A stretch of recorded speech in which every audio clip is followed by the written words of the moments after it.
Hey everybody, welcome back. I know it's been a long time no see. I've been trying to do a little better keeping up. Thank you for stopping by once again. And remember, as always, it is free to subscribe. And I hope you tried this recipe. Let's get into it. I started with my chicken that I cleaned, but remember, I know you saw that little fat there. You want to leave the fat on when you're making dressing. In the words of my great aunt Johnny, you cannot make good dressing if you're with poor broth. So I leave the fat on my chicken and I clean the other stuff, pull all the feathers and stuff like that off of it. And I season the chicken inside and out on both sides with seasoned salt, more garlic powder, onion powder, black pepper, and a little sage, and what else did I put on there? A little poultry seasoning, and I also used a little Tony Cacheres salt-free seasoning.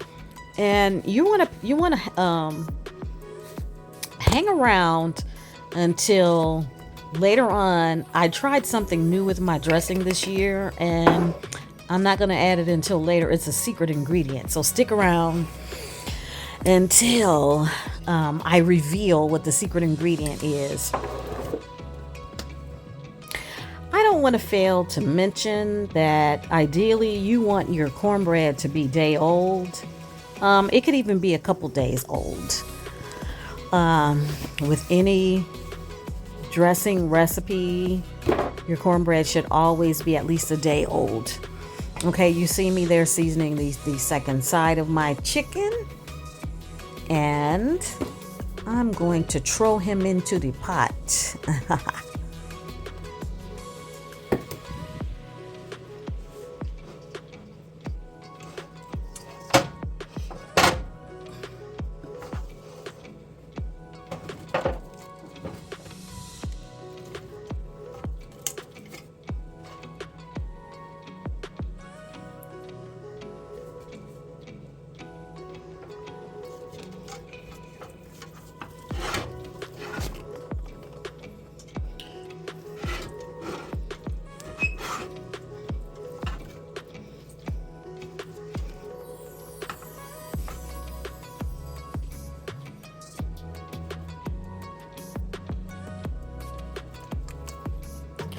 Now, I didn't want to lose any of my seasonings, so that's why you see me rinsing my bowl there with the chicken broth.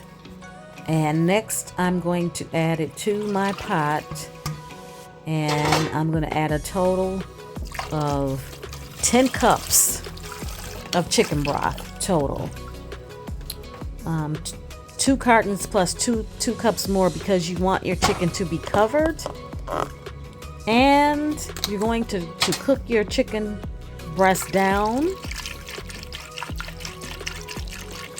You see me adding more there. And I took any celery that I didn't use, onions and bell pepper, all that was left over after I chopped the Holy Trinity to add to my dressing. I threw it in the broth as well. It just helps to flavor the broth.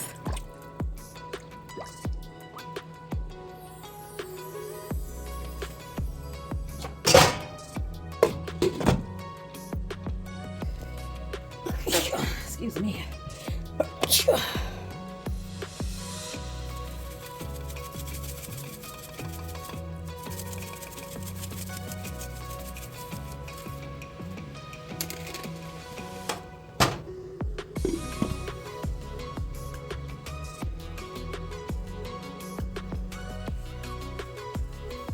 Next, I'm taking the chicken neck and the chicken livers and gizzards that came inside of my chicken, along with a little butter and a little chicken broth, and I'm going to make a separate little saucepan of broth, and this is going to be for the gravy to serve over our turkey for Thanksgiving, and over the dressing as well.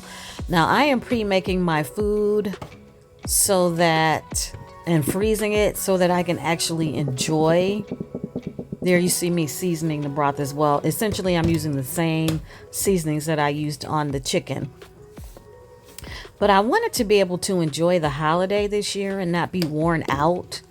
So I am taking the time to cook one of the side dishes per week and getting those in the freezer, so when it's time, when Thanksgiving Day actually comes, nothing has to be done except to warm up everything. And then I'll actually have time to make rolls as well because all the food will be done already.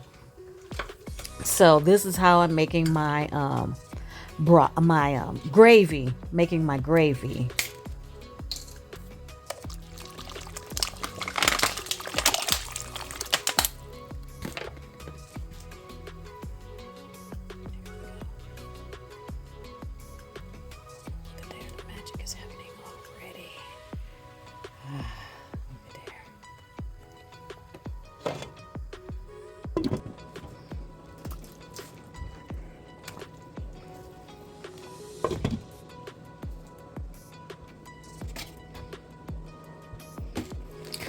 Now, I like to add a box of stovetop, essentially only because I like the seasoning that's in it.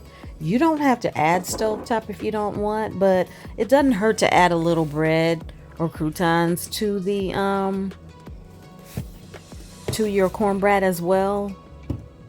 It's just something I saw my grandmother add biscuits to hers, and some people use croutons. Some people only like to use cornbread only, and that's fine too, but I like to put a little stovetop in mine. You can leave that out if you don't like it. And then as you can see, I added a total of a 1.4 ounce jar of poultry seasoning and 3 tablespoons of sage. Now you have to be careful with sage because if you add too much sage, it will make your dressing bitter. And this recipe is 4 cups of the pearl milling cornbread that I made. And those are the measurements of the seasonings. I also added garlic powder, onion powder, black pepper, a little seasoned salt, and I forget what else I put in there, but because I'm editing this video and trying to think about it at the same time, but I will have the full recipe as well as list of ingredients in the description box below the video. As always, you'll be able to find the full recipe there.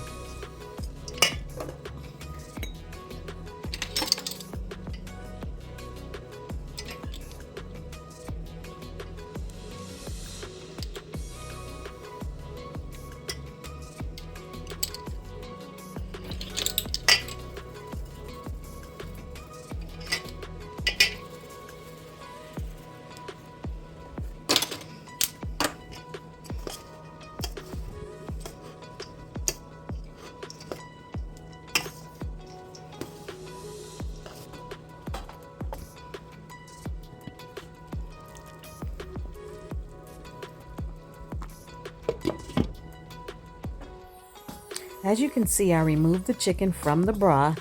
You see how rich that is?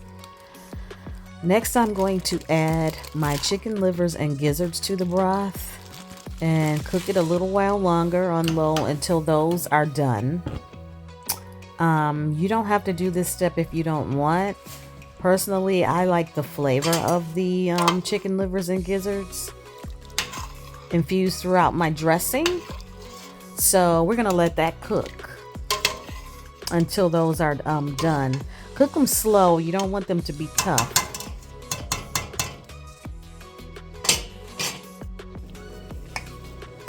Next, I'm going to strain my broth to remove all those veggies and anything unwanted. Also to catch the livers and gizzards.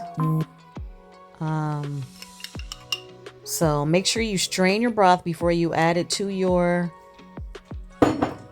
dressing. I think that's the chicken neck right there we see.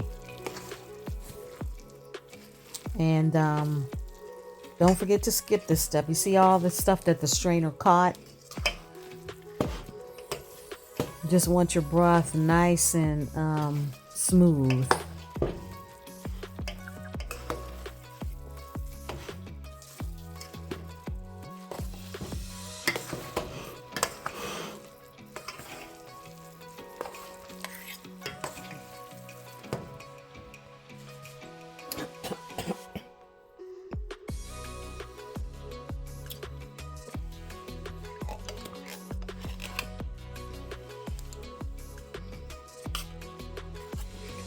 Also, you want to mix your dressing from the bottom up. Whenever you add the spices or seasonings in your broth, stir it from the bottom up to make sure that everything is thoroughly incorporated.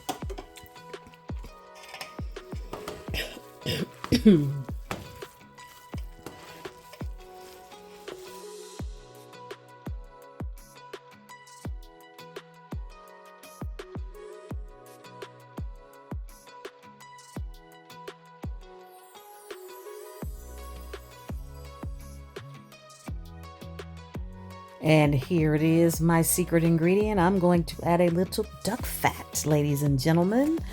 This is something I'm tried this year. I've always been told that ducks make the best dressing, and I can concur. I have had cornbread dressing made with duck, and so I'm also adding about a 1/4 cup of duck fat to my dressing.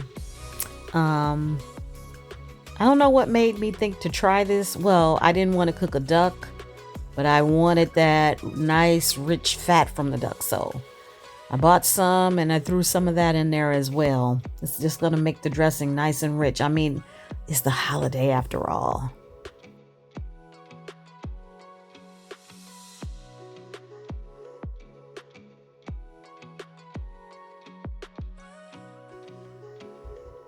Next, I'm adding 1 can of cream of chicken soup and 1 can of cream of celery soup. Now, I got the sodium reduced. You don't have to use those if you don't want, but if you do use the regular soups, keep in mind that you'll have to watch the salt content in the rest of the recipe. So we're gonna mix that in, and then we're gonna continue with the recipe here.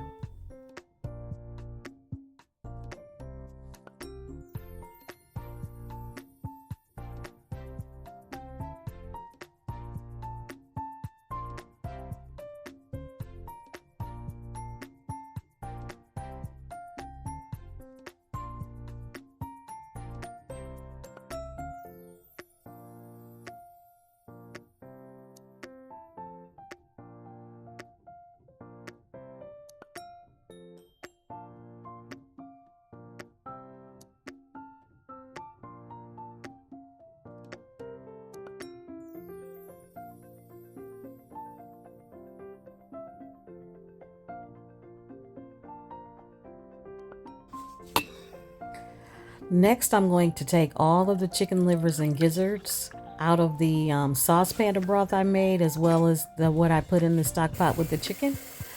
I'm going to add broth to them, and I threw it in the blender to puree it so that I can add it to my dressing. I love that chicken and gizzard flavor in my dressing. Now, again, you don't have to do this step if you don't want to. Some people like giblets in their dressing. I don't like to find pieces of the giblets, but I like the flavor that it adds. So this year I decided to go ahead and puree those. And now I'm going to add 4 eggs. Going to beat those and get those mixed in. Now, some people don't like to add eggs to their dressing. They feel like the eggs that are in the cornbread are enough. I like the texture that the eggs give the dressing. The eggs make the dressing light, make it much lighter. And again, you don't have to add the eggs if you don't, care for eggs in your dressing. Oh.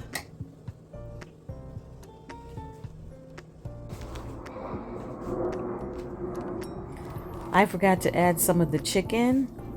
I'm adding the dark meat, just a little bit. I forgot to add it while it was in the mixing bowl. So I'm just going to take this spoon and lightly press the chicken down into the dressing. Now I covered both pans of dressing with foil and baked them on 325 until they were done. And boom, there you have the finished product. This is old-fashioned church mother dressing, baby. It is rich. It is delicious. Let me know if you try this recipe. It's a winner. Thanks for stopping by, guys. Bye-bye.